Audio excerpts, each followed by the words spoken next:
Alright my friends, welcome back to All Cars. It is time for another Motorweek Retro Review reaction. This week it is the 1993 Honda Civic Del Sol. I got super excited when I saw this one because when we take a little trip down memory lane, this is one of the moments where I was really changing my opinion about Japanese cars. I wasn't ready for them yet. I still had a ways to go. But I started driving Civics, and I started to feel the difference between, say, an Escort and a Cavalier and a Civic and a Corolla, and I started to appreciate them. And sometime around this time, I went to a Honda dealer and drove the Del Sol. Now, I don't think it was a terribly good seller. It didn't last very long. And I always thought that was kind of a shame because it's a cool little vehicle. And heresy, I actually liked it a little bit more than the Miata. Don't shoot me. So grab your beverage of choice. Let's take a little trip down memory lane. Also, I will say, this is the first video I'm shooting since we just recently repainted Command Central here. So I'm still tweaking some settings and I don't have it filled up with stuff yet. So if there's a little bit of an echo here, I apologize for the audio. But I've got to work to get that tuned in from the next little bit. But let's start the video. Week is made possible by Lucas Oil, Auto Value and Bumper to Bumper, and TireRack.com. When Honda introduced its new Civic series last year, missing was a replacement for the zippy CRX. Fans were crushed. They felt that Honda had abandoned them by not building another affordable two-seat sporty car. Well, they were wrong. Honda was actually getting ready to one-up itself with its first U.S.-bound convertible. And here it is, the 1993 Civic Del Sol. Now, if you think it doesn't look like a conventional convertible, you're right. But then, when did Honda ever do anything conventional? So, you know, yeah, I know they're saying this is a replacement for the CRX, but a shortened wheelbase Civic that has a hatchback and a lot of versatility replaced with a two-seater Targa. I don't know. I mean, I thought the CRX had so much personality. This, I don't want to say it was a disappointment, but it definitely has less day-to-day functionality. It becomes less of a commuter car that can be used for stuff like getting groceries and more of a second car. Styling-wise, I quite like it. I'll comment on the rear in a little bit. It has never hit me before this moment how much the very front fascia here looks like the Lexus SC series with the inset little lights. I really never noticed it before for some reason, but I think it's a handsome little vehicle, not necessarily beautiful, but a handsome, cute little vehicle that's not overly cute. It's not masculine. It's not rugged. I just think it's adorable. I really do.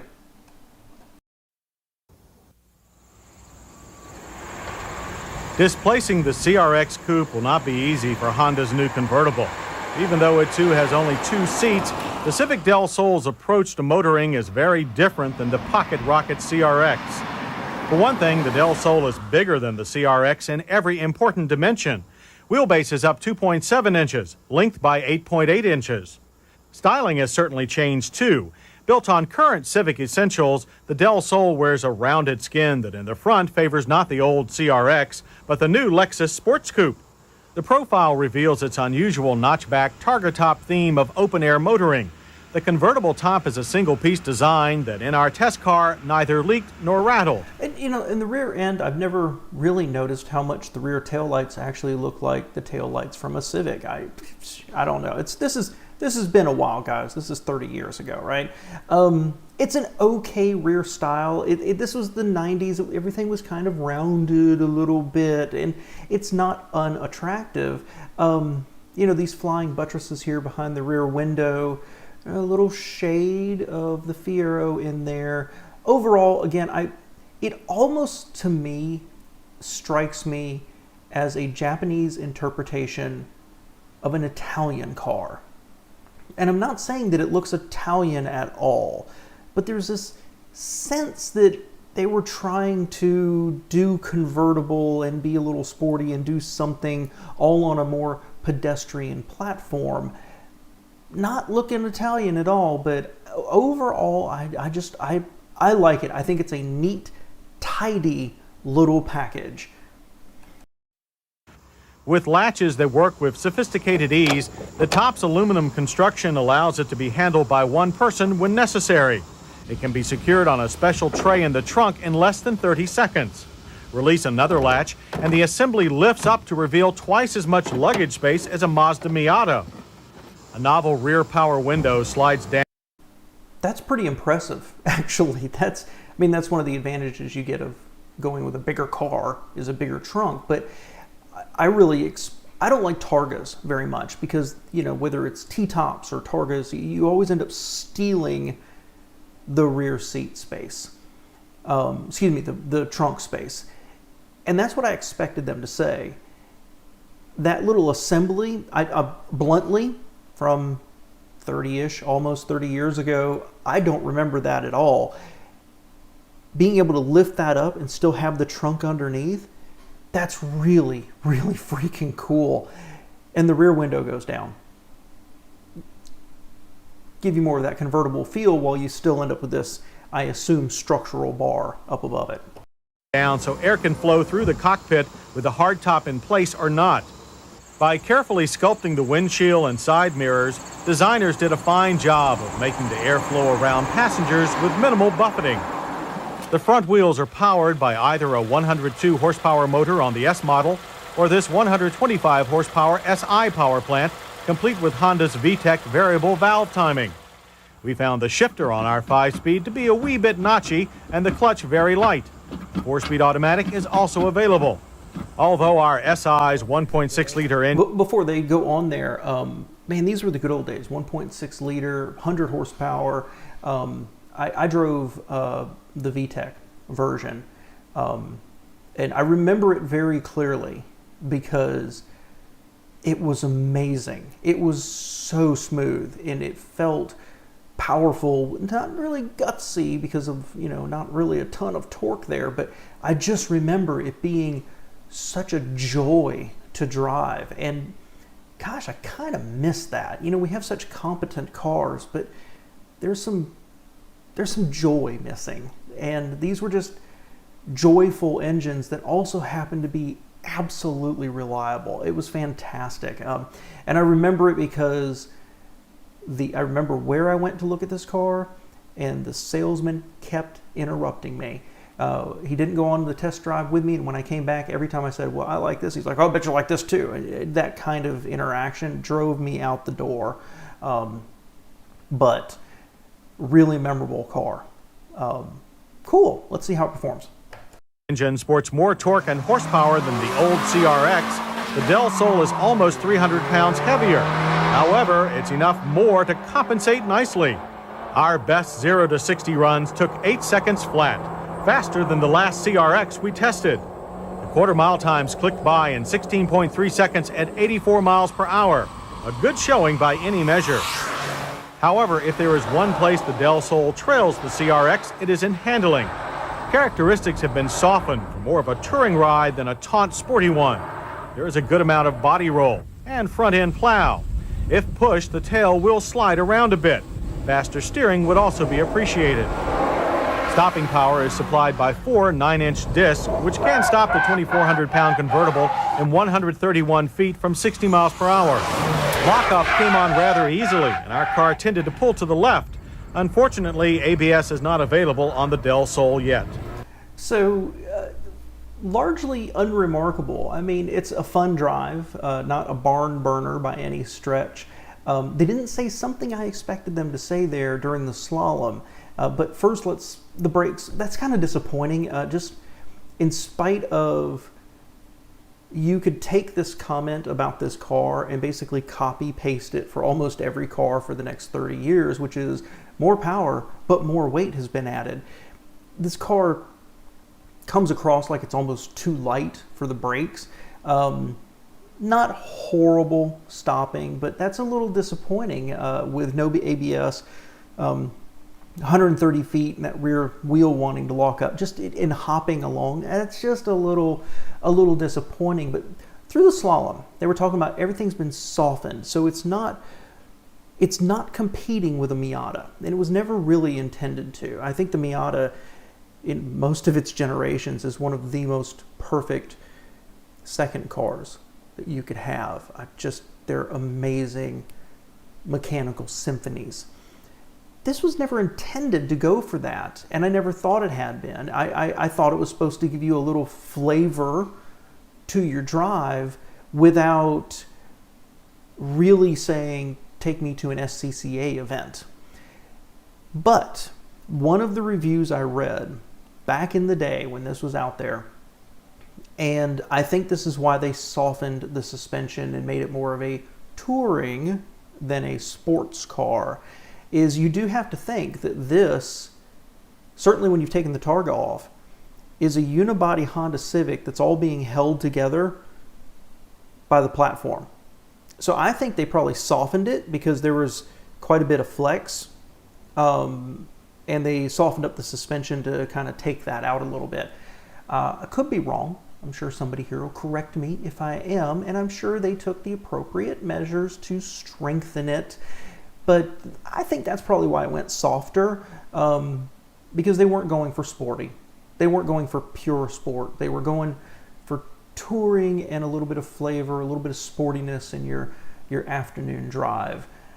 Probably because that platform just needed it to be softened a little bit, and they had to use the suspension to do it. The Del Sol is right at home on the open road. Touring seems to be its passion. Ride comfort is good, and driving without your foot to the floor, the EPA estimates 29 miles per gallon city and 33 highway. We came up with a very fine 32 in our testing. With acceptable road handling abilities, it is really the inside of the Del Sol where its open-air characteristics exude themselves. Although small, the Del Sol's uncluttered cockpit neatly packs lots of goodies, beginning with a driver's side airbag standard on both models. Also, everything here is virtually waterproof. That includes the firm, contoured seats with reclining backs, plus the standard tilt steering wheel that together allow a wide range of seating positions. The highly legible instrument cluster, like the rest of the dash, is unique to the Del Sol and not shared with other Civics. But we found the neatly hidden Honda AM/FM cassette 4-speaker stereo unable to sufficiently overpower top-off wind noise. Lockable compartments behind the seats hold just enough to keep the cockpit uncluttered, and storage under the center armrest doubles as a cup holder. Our list of hits begins. Okay, Honda 90s interior. They didn't have a lot of space to work with. It looks well thought out. I kind of dig the little door to hide the radio. I mean, any experienced radio thief is going to know it's there, but at least you're keeping it out of their visibility. The locking compartments, nice little touch. The dark ages of cup holders, let's face it. A lot of convertibles have problems overcoming wind noise with their radio. It's relatively easy, I would imagine, to go change out your head and get something a little more powerful and some better speakers. Overall, it looks like a fine, although dreary place. If you've been here on the channel before, you know I don't love black interiors and black upholstery and black carpet and everything else, but it makes sense from the perspective of something that is open air and it's going to get more dirt, more pollen, more dust, possibly rained on. That is forgivable to me, and it makes a lot of sense. I don't feel strongly one way or the other about it. It's absolutely fine. With the Del Sol's fun factor. It's a smart new twist on the old convertible theme. We also enjoyed its peppy variable timing engine, smart yet durable interior, and the way the top stows without taking up all the luggage space. Also, a starting price of $13,700, $15,000 for the SI, makes the Del Sol affordable. Misses encompass a vague clutch and brakes that lock up too easily, and then there's the underpowered stereo system. Honda's approach with the CRX was to provide maximum driving excitement for a minimum expense. The Del Sol trades some of that excitement for pleasure, and is more at home touring than twisting. But while we grew to love the CRX, we've now grown up to love the Del Sol. Yeah, solid review. The CRX, as much as I liked it, was more of that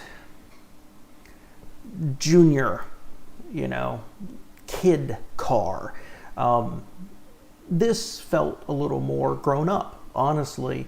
And between a CRX and a Del Sol, I'd rather have the Del Sol. I'd rather have that comfort a little bit more than being able to be more tossable. The fact is this car, again, I don't look up the sales before I do these things. I don't think it was a big hit. It obviously never went on to other generations. It just kind of faded away. And I think that's just kind of the position it holds, is that it was always fine. And it was kind of fun and it was kind of cool, but there was nothing there that moved me. You know what I mean? That I loved it. It was eye-opening. Again, at a moment I was transitioning to begin to understand the appeal of Japanese cars, but Honda specifically. And several years later, about 10 years later, I ended up buying my first Honda, an Accord. This was such an eye-opening experience for how fun and light it felt. But ultimately, my taste ran more towards the Civic and the practicality side of it. This, as a hatchback, something more like the CRX, which I've always found a very appealing car. Would it have been more successful? I don't know. It looked like they moved more towards Miata, but then it still wasn't, and it just ended up being a fine car that got basically forgotten in history and never really had a follow-up, I don't think. Let me know what you think below, guys. Appreciate you being here.